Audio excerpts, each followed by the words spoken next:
Alright guys, how are you guys doing today? For us, if you can tell, I'm in PJs and he's still in his work clothes because I'm on quarantine and he's not because he has to go to work every single day still. So I know that the schedules for people are a little bit different right now. There's a lot of things going on. Homeschool, no homeschool, yes homeschool, packets, no packets, and work, no work, finances, no finances.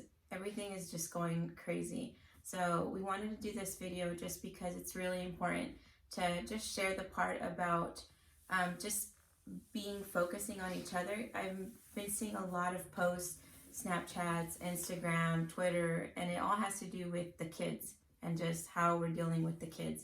And none of it's about like us. And to be honest, the way that it's really going to kind of like what's going to hold the fort down is like this. And what I mean by that is if you guys are not in unity or if there's not support from each other, it's really easy to kind of get in a rut, especially when you're in the house and finances are being kind of, what's the word, like shooken up or, like messed with. It can create kind of like a chaos. So 2 words that I want you to remember while we're in this quarantine is 1, love, and respect. And love for the woman, because sometimes throughout this chaos, like we just need to be held. Like we just need to, if you just snuggle with us and say like, I'm here, like I love you, it's gonna be okay. And you don't have to be the perfect teacher right now. You don't have to be the perfect anything, like the perfect cook, because God knows I don't know how to cook. But we just ate like some super salty food earlier because I'm like, I don't really cook every single day, but he ate it. So, but yeah, and respect for them. And I just wanted Joe to kind of just express why the respect for the guys. Go ahead, babe. Yeah, I think that, anybody would tell you, if you ever been to any kind of marriage seminar or if you ever read a book about men and women, it usually comes down to those 2 things. And it usually comes down to men not being so loving and women not respecting their husbands. And so it's always going to be a hot topic.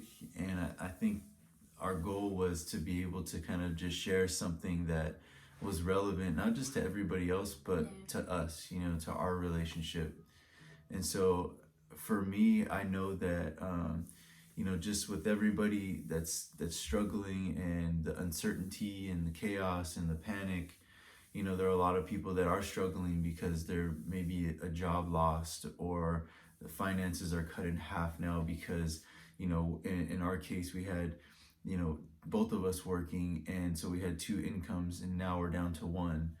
In some other cases, people's jobs have been cut in half because now they're only working half time, and so their check is cut in half.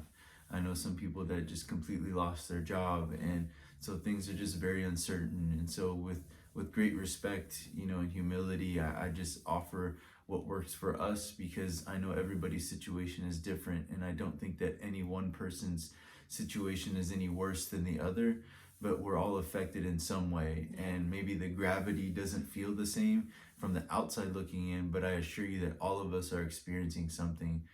So in the middle of your storm, in the middle of what it is that you're experiencing, I think it's important for us to love and respect each other.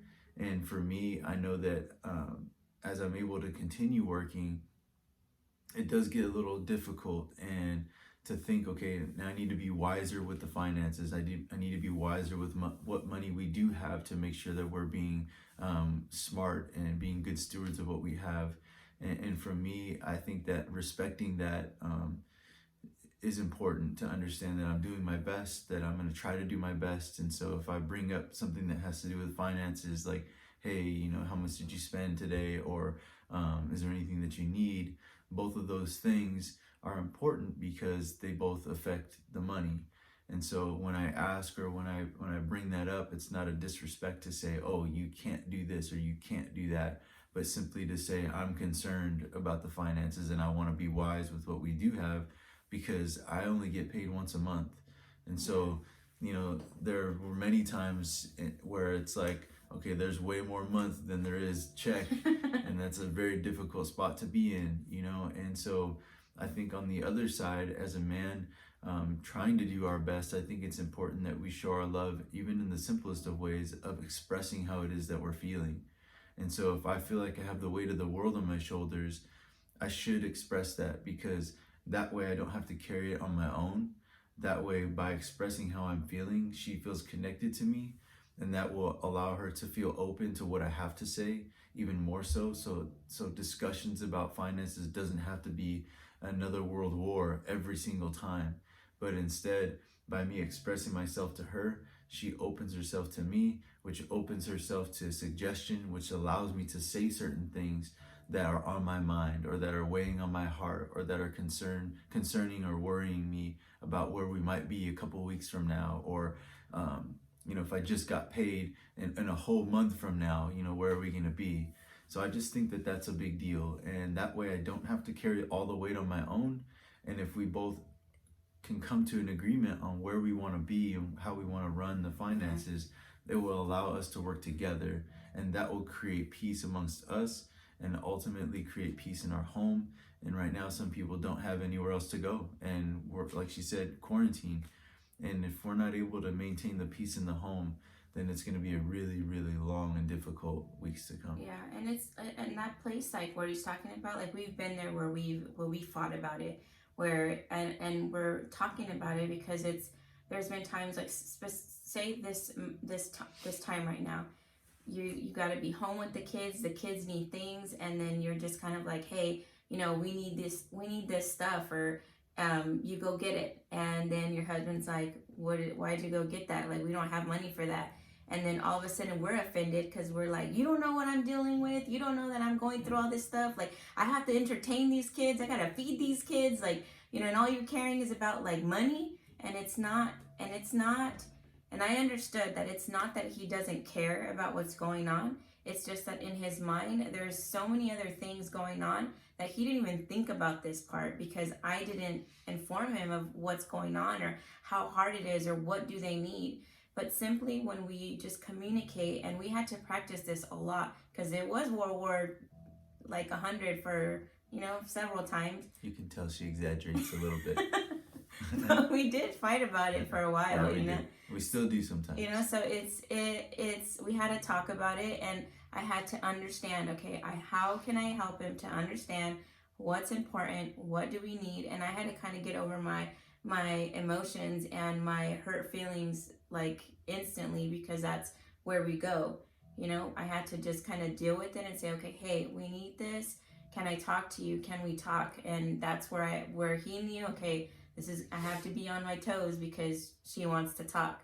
So, you know, like, and you know those famous words that every man loves to hear. Yeah, so I think that if you just kind of strategize something like, can we have a conversation? And then you know that you guys both have to be very aware of the way that you guys talk to each other. Because I had to also understand that he took care of the bills because I was having like major anxiety, and I just said, you know what, can't look at the bills anymore. I can't deal with having to pay. Like, can you do that now? So he's just like, sure, I'll do it. So I handed him over. So now he has to deal with all of that. So he knows everything that has to be paid, all that stuff that's gonna have to be, you know, all the money that has to be divided. So I have to understand that that's a lot of pressure too. So I have to understand that when I tell him that, or tell him what we need, he also has things on his mind that I need to kind of care about too. Go ahead. No, I was just gonna take a deep breath. Yeah, it's true. Very true. So yeah. When you're home, you know, like just take in consideration this image, and I can't get this image out of my head. We read this book a while ago, and it's Respect and what is it called? Love and Respect. Love and Respect. It was backwards. And this guy was talking about when people are gonna fight and you say something really hard, think about that they're having oxygen on their mouth and there's a tube on the ground, and when you step on it, nobody's gonna pat you nicely and say, excuse me, you're on my oxygen, I can't breathe. They're gonna be like pushing you out the way and be like, get off my oxygen, I can't breathe. It's like like a reaction, like a defense mechanism. So when somebody is mean to you or somebody is harsh with their words, you're stepping on their oxygen, whether it's the love one or whether it's the respect one. So when somebody lashes out at you in an argument, no, you said something that you ticked them off. You pushed that button, you stepped on their oxygen. So when that happens, just back away and say, you know what, maybe we can talk about this some other time. And just go on your way and think about, okay, what happened? What did I say that just like upset him or upset her? And that will kind of just help you to have kind of like a guideline of how to have these conversations when you're at home, and you really can't go anywhere but probably the other room, you know. I don't know. You want to say anything else? No, I think they're very trying times at the moment. I think the best we can do is to just take a few steps back, you know, take a couple of deep breaths and really just find ourselves. You know, there's a lot of people that are really worried and scared right now. And I think that it's good to be concerned. I think it's good to be worried to a certain extent because, well, I should say concerned. It's good to be concerned to the extent that it causes us to reflect on our situation and to develop a strategy on how we're going to get through it peacefully and calmly and or calmly. And the idea behind that is that it doesn't take us to the point where now we're worried and we're panicking. So if we can do things calmly and we can do things with a thought out plan, you know, and in our case, you know, we just really lean on our faith and we kind of dig our heels in and just trust that God is going to get us through, you know. And I really believe that that helps not just us but helps everyone, you know, to put our faith in Christ and know that He'll provide. And even though we don't understand how it's going to get better or when or what the final outcome will be, we just rest on that hope that that everything is going to work out for our good in the end. And hope is something that no one can take away from me. So I just encourage you to remain hopeful. I encourage you to remain loving and respectful. I encourage you to do things calmly and not panic and not be afraid. But do what you have to do to get through the situation, whatever your reality is, wherever you find yourself at this moment. You know, we're a support for one another, and I hope that you guys can support each other, because in the end, like, we can't expect our neighbor, you know, to take care of us. Like, we need to take care of one another, and we're responsible for our family. And so although we hope to be good neighbors, it starts here in the home and then goes outward from there. Yeah, so we'll be praying for you guys, and if there's, you know, I know that there's still quite a few people out there going to work every day, so, you know, may God keep you guys safe, give you peace, just, you know, as you return home, and just also give your family peace, because I know it's kind of like a feeling, you know, to just see your spouse leave or come back, and, you know, a lot of stuff's going on out there. So just, we're praying that God give you guys peace. Just remember those two words, maintain love and respect in your heart this week for each other, for the people around you, for your children, for the peace of your home, and everything's going to be okay. Like, we're all going to get through this at the end. And thank you for inviting us into your home. If you watched this video, just shoot us a message, let us know if it helped. And we love you guys. Have a good night, guys. God bless you.